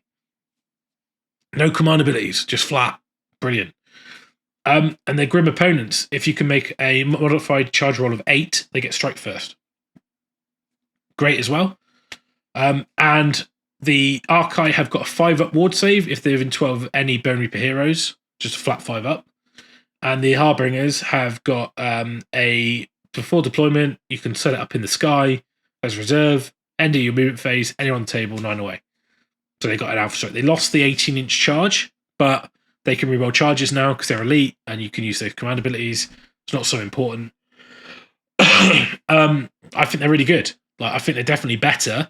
240, that's expensive. But if you're running a Nagash list, maybe you just fill out 3 units of these and that's your battle line. Because at least then you've got some stuff that fights and you're like, oh, that's okay. And then you could take a unit of a Mortig Guard. You could take probably like a unit of Guard and a character, 2 units of these and Nagash.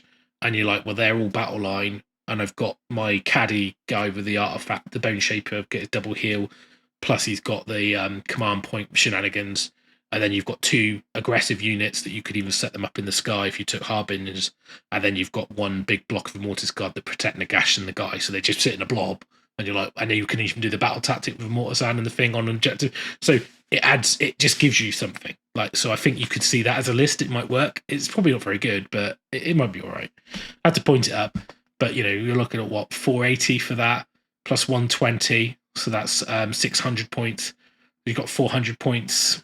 440 points, so you could take 6 Mortic Guard and Nagash. You could probably just about fit that in because it's 400 points for the guy, and you've probably got like 35 points for an endless spell. Not enough for mirrors, but you know you could do something there. So maybe you'll run that. I don't know. It might be a fun list. Maybe just take 1 unit of Morghast, and then you take a unit of Mortek Guard or something, and then that gives you some extra points for endless spells, whatever, something like that. Yeah, but I think they're better. Look on reflection, maybe they're not a power up, they're just a bit better. But I think they give you some list options that you didn't have before because they're battle line if you've got Nagash or Arcan, which they weren't before. Because they used to be, if you know the old Legion army, you could be battle line in the same way. So you could run a whole army of them with Arcan. It was really cool, and now you can, and that's cool. And the no command ability is great. You know, no all out defense. You know, it just all that sort of stuff. No rally. well, you can't if you're in free, but no inspiring presence, all that sort of stuff. So yeah, really good. I like that. And if you've got that command, it takes you two to do one thing, which you're going to take, and then the double heal, and you've got to heal off the gash. Yeah, it's good. You can't return models, but they can rally because they can rally now. So maybe you take a big unit and not sixes. Yeah, whatever. I think they're cool. And we're moving on to Mir Kanan and his Reapers. So some significant changes here. Now I can't remember if he's not in the OBR book. I think he had a PDF. I can't remember everything he did. But he's in the book now. I think he's got more attacks. He's got 5 attacks now. Freeze, Rend 2, damage 2. 8 wounds for 3+ save, which I think is better. I think he used to have 6 wounds. Maybe he had a 3 up, maybe a 4 up. Can't remember. He's got a special rule. He's a wizard. He's got a special rule called Bone Tithe. So he starts at 0. Every time an enemy model is slain by his attacks, you increase the tithe by 1. If the slain model had a wounds characteristic of 4 or more, increase it by 2. At the start of your hero phase, if the tithe is 1 or more, you can reduce the score by 1 and pick one of the following effects. You're built for war. Pick a friendly Kanan's Reapers unit holding within 6. Return 3 models to the unit. Invigorated. Until your next hero phase, add 1 to the attacks of melee weapons used by this unit and Kanan's Reapers while they're holding within 6. And then he's got a rule which is called Dire Ultimatum. It's a spell. On a 4 range of 3, if it's cast, you pick an enemy unit within range invisible. Until your next hero phase, any attacks made by melee weapons by that unit must target this unit. The range of the spell must be measured from the caster. You can't use portals or whatever to do it out of combat. And then, so it's all right. I mean, it's quite good if it's a bit situational. Like if you had something like retreat and charge or something like that, then they wouldn't be able, and you cast it on them, then they had a turn because it's until your hero phase. So, I don't know what happens if he dies. Could they then fight something else? But it does say that must target this unit. So him being alive doesn't seem to be a thing. So maybe. I mean, it's very situational. Not sure it will come up because you have to be in combat in your hero phase and cast it. He is very tanky. I mean, 8 wounds are a 3-up save. And obviously he's got a ward save. He's a Mortis Praetorian. And he's got a unit of Reapers. Now the Reapers, they're actually pretty good. So they count as 3 models each for controlling objectives.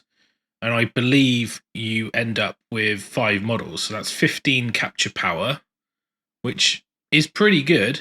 And then obviously Mir Kanan's a hero with 8 wounds, so he's 2. So that's 17 capture.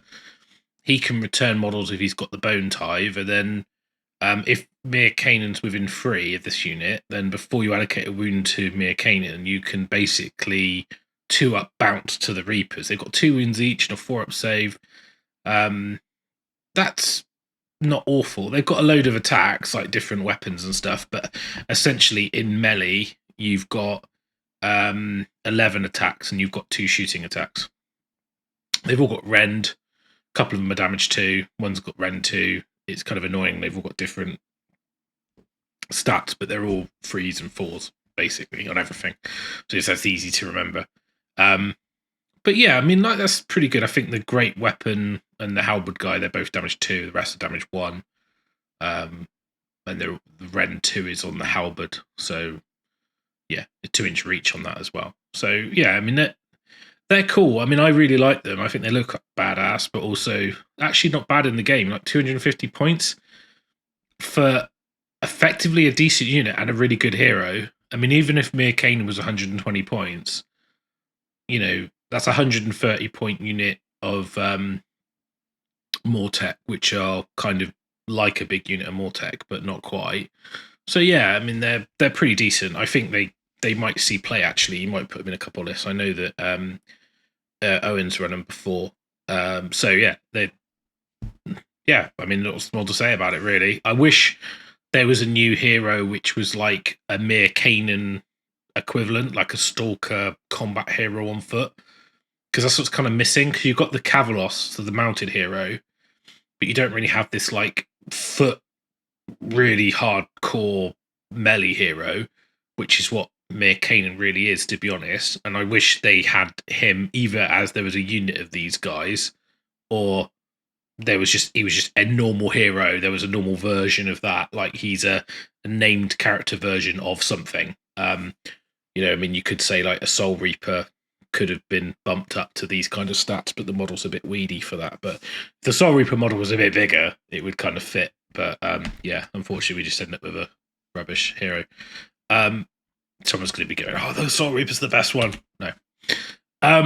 So we got into endless spells. So I was a bit worried about these because the Bone Tithe Shrieker is really good, and with losing the heroic action to be able to stop it being unbound is big. You can still do it with a command trait, but it's an expensive choice. But to be honest, sometimes it's that impactful. Maybe you do take that, and you do go, well, I'm not bothered about the command point thing. I'm just going to take this. So you got the Predator. So they've all got this bonded rule, which basically is the same as it was, but basically they're tied to that wizard. They can't lose control, and if the wizard dies, then the spell goes. So that they had that before. They don't have the minuses to cast. I think that went away in the last book anyway. So the Nightmare Predator is 40 points, and basically it's on a 5. It's a range of 12, and then it can move 8, and then but it's got the Death Incarnate rule. So after this end of spells moved, roll a dice for each unit that's any models passed across on 2+ take D3. Then the commanding player can pick a unit within 1 inch of the end of the spell. Roll a dice on a 1, nothing happens. 2 to 5, they take D3. On a 6, they take D6. Doesn't do anything to Bone Reapers. So what's nice about this is that everything it moves across takes damage, and it also then does damage again, and you can move on a unit and do this. So actually the mortal wound output, if you do it in your turn and in their turn, is actually quite a lot, because you're doing, you know, like D3 plus potentially D3, D6, then D3, then potentially D3, D6. So although it sounds a little bit like whatever, it's actually, the output's pretty good. Like if you get it off, it's decent. You know, it's not a bad amount of damage coming through. So you got the Soul Stealer Carrion, which also bonded.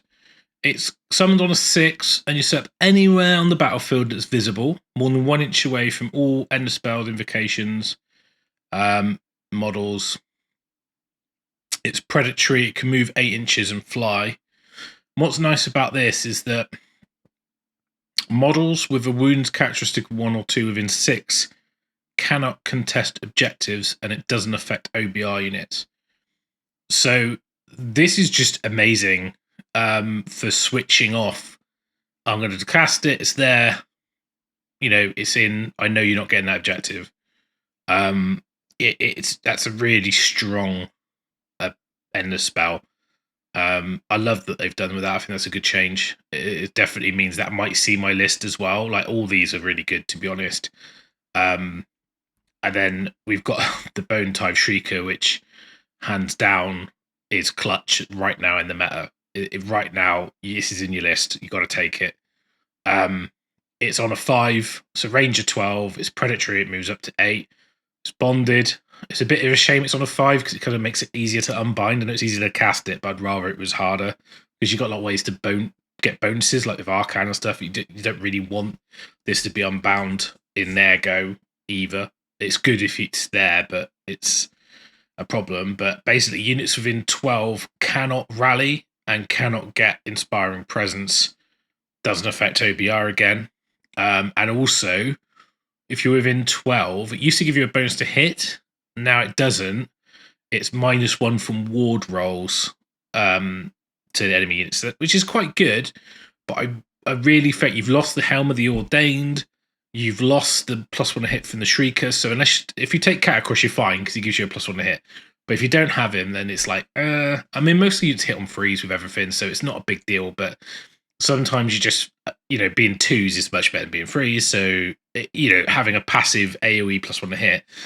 Nice thing about it being -1 ward, though, is that you can get rend. You've got rend on most units, then you can bludgeon, and then -1 ward, taking a 5 up to a 6 up is a big deal. And so that's pretty good. I mean, I think the Bonereapers Shrieker for 50 points is definitely in my list. It always was in my list. It's always been in my list. I think it's going to stay there, to be honest. Then we got the Bonereapers Nexus. Now, I don't know why, and this kind of like starts getting into my changing rules for the sake of changing rules. I don't think there's anything wrong with the Nexus. It didn't need to be tinkered with. I was going to use a dirty word there, but I'm not allowed. Yeah, so don't mess around with it. It doesn't need to be changed, but now it's got new rules, so you have to relearn what it does. So it kind of does the same thing, but it kind of doesn't. So its setup is basically within your territory, 3 inches from all objectives, all terrain. If you can't set it up, you can remove a piece of terrain. If you still can't set it up, then you basically don't set it up. It's impassable. Now, I know practically fine, because you're like, actually, it's a pain to move models over it, but there's steps. You can't walk over them. I mean, like, honestly, and it's already big enough. Now it's an impassable terrain. So I'm sure there'll be clever people setting it up so you can't then get your big base in to get to the wizard, because he's in, because the shape of it, it's like this, and then it's like this, and then you go, I'm 3 inches away from the edge. You put your hero in the middle of that little pocket, like your quarterback, and you're like, right, well, you can't get over it because your base isn't too big. Like, let's take a stone horn. You can't go around the sides because it doesn't fit through a 3-inch gap, and you can't go over it, and then you can't get my wizard, and he's immune, and he just sits there for the game, immune. And I don't like that sort of stuff. Even if you kick it over, it's still impassable, so it doesn't matter. I mean, like, it's still going to have its rules. So, yeah, I kind of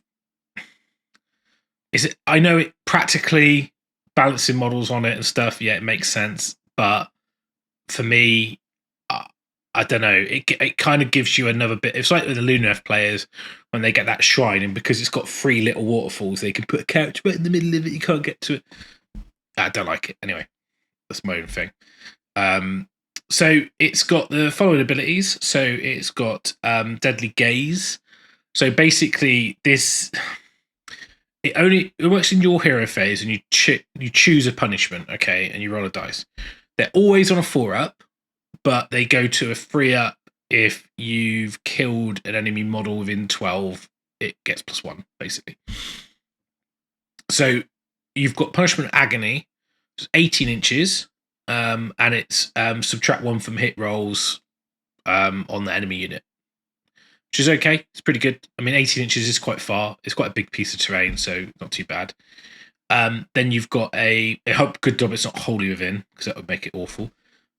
Punishment of Death is 18 inches again, so you basically you D3 mortal wounds if you're within 18. Again, it used to be 36 inches, 2+ to do 1 mortal wound, which I preferred, actually. The Punishment of Ignorance, this one used to be better, I think, because it was 36. And you used to be able to make it so they're -1 to their unbinds. Now it doesn't do that. It's just -1 from casting and chanting. And it's only an 18-inch range, so I don't think stuff's going to be in range. And if stuff is in range for that, then you're probably doing one of the others because they're more impactful. That's why I quite liked it on turn 1. You had something to do with it, and now it doesn't really do anything turn 1. Like, it just sits there. It's not a Seraphon exploding pyramid, that's for sure. Then you've got Punishment of Lethargy, so it gets 18 inches, gets on a 4, maybe a 3, but most likely a 4. The unit can't run, and then they're -3 to their charge rolls until next hero phase. So, yeah, it's okay. It's fine, but I could have just left it alone. I don't need to change it, to be honest. But the fact it's impassable now, I'm a little bit worried, just because impassable terrain. Because there's a lot of stuff with big bases, like Gargants, like Archeon and things like that. And thematically, like, this set of steps with bones on it, is that really going to stop a flying creature coming in and killing what's behind it well, you can't fit the base, so yeah, it will. So I don't know. Doesn't really sit well with me, but I'm sure there'll be lots of OBR players setting it up and just putting their character within the pocket and being like, well, you can't get to him now. So I know that I probably will be, because the character can still walk out because his base isn't 3 inches wide, so it just protects him from charges on turn 1. You could even anchor a flank with it from stuff that drops 9 away. You know, so it'd be pretty legit that way. Yeah, I don't know. It's fine. But anyway, then we got the points and put them up on the war scrolls. So just to recap some of the stuff. So you've got the Mortek Crawler, it's artillery, it's 200 points. And you've got your battle line of Cavalos, Death Riders, Mortek Guard. You can make your battle line if for your Mortis Guard, your Archai. Oh, what I'm doing this.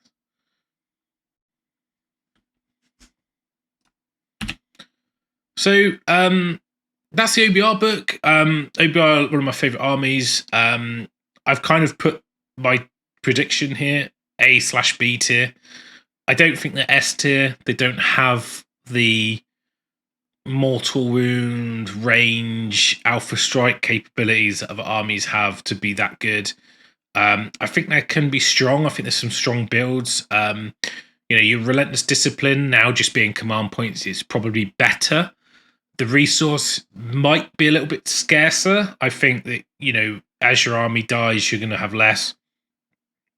Typically, you need less because you've got less units, so it kind of feels right. There are still ways to get extra commands because you can use the formations now. So you can use Magnificent to get the extra command point because command points aren't RDP points. You can use the formations to give you stuff like Swift or like All Out Attack, whatever, all those, or Expert Slayers, whatever it's called. So you can do that. Your book battle tactics are generally poor. They force your army build. You're probably going to have to build your list with one of them in mind, whether that's Cavalos. Probably the Immortis Guard and the Mortisan would be the obvious one to run around because that just has so much synergy with the rest of the list, and you're probably going to take those units anyway. Crawlers, I'm not sure about. I don't know if 2 crawlers is going to be effective. Whether you're going to need to run them, like I run 2 Iron Blasters in my Ogres, not because I want to, but because I have to. But they're a lot better than a crawler, and then the same points. So maybe you're like, well, I've got to run them because, but actually I don't really like running them.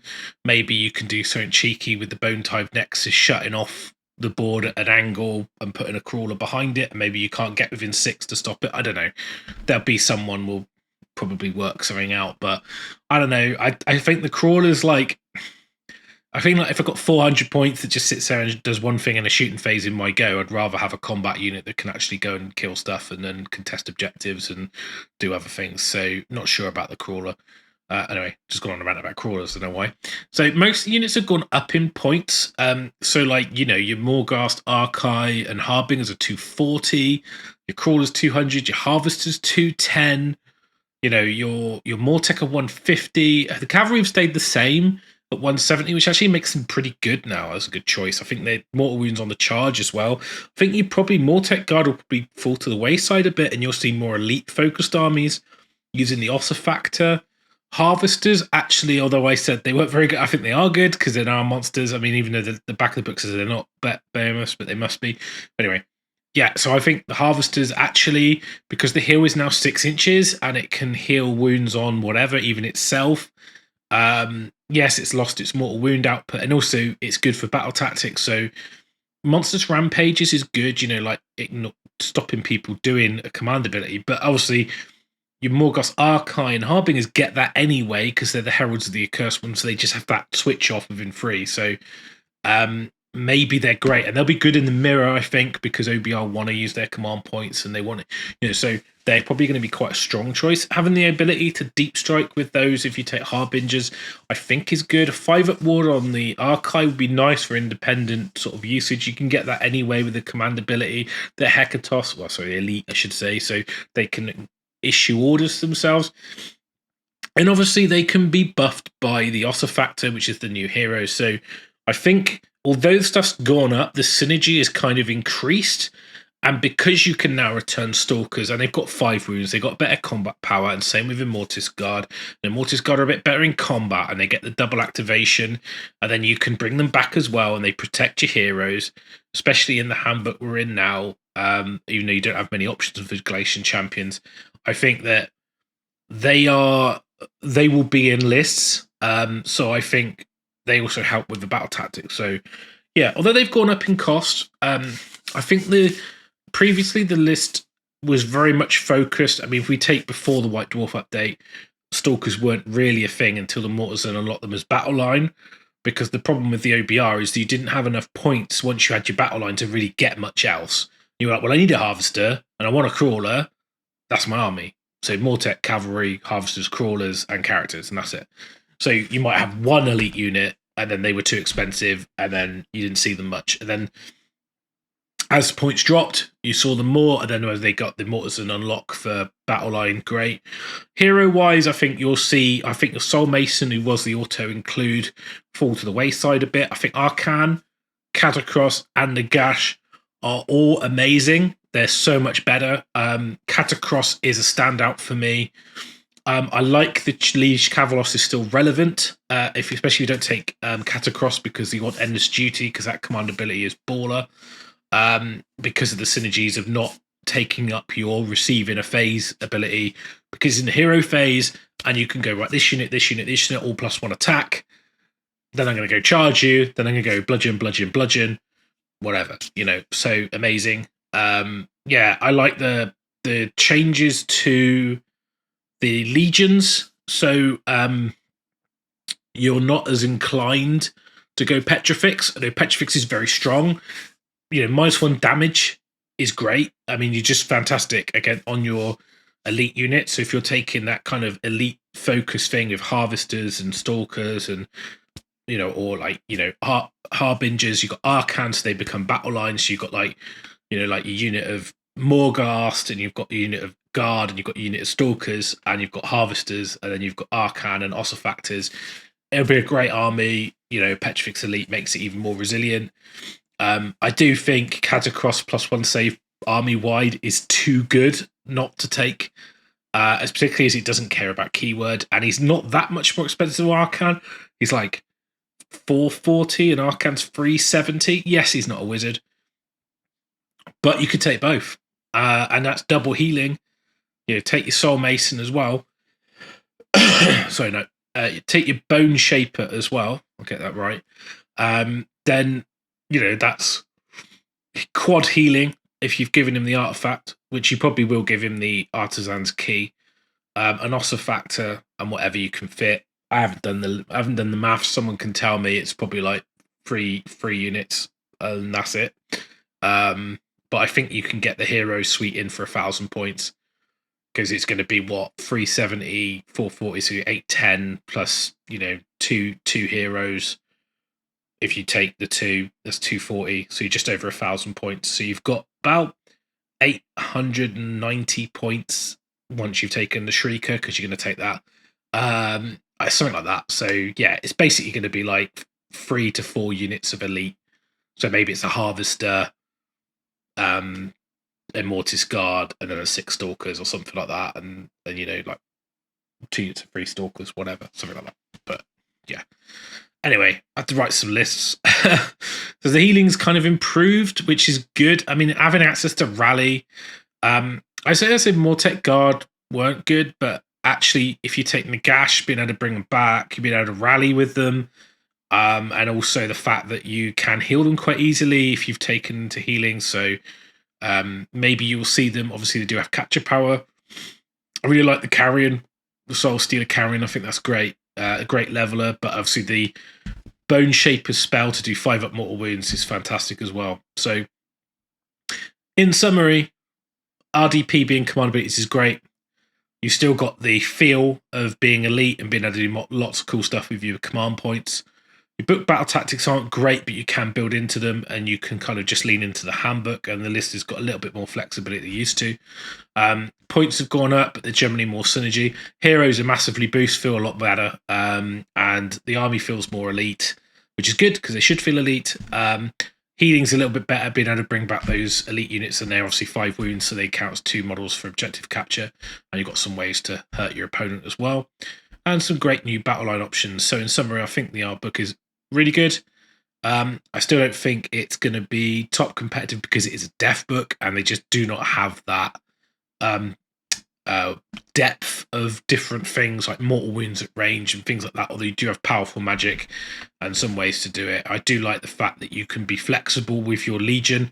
You know, they're all got a place. I think you can build lists around them. I think personally, Mortis Praetorian Petrifix are strong. I would say that Null Myriad is situational depending on meta, but also strong. And actually, I think the Salad Lords could be good because you could build into a Mortal Wound cavalry army, because I actually think that the 5-up Mortal Wounds flat without spending command is actually strong, and then +1 attack, and then they're fast, and that builds into a battle tactic as well.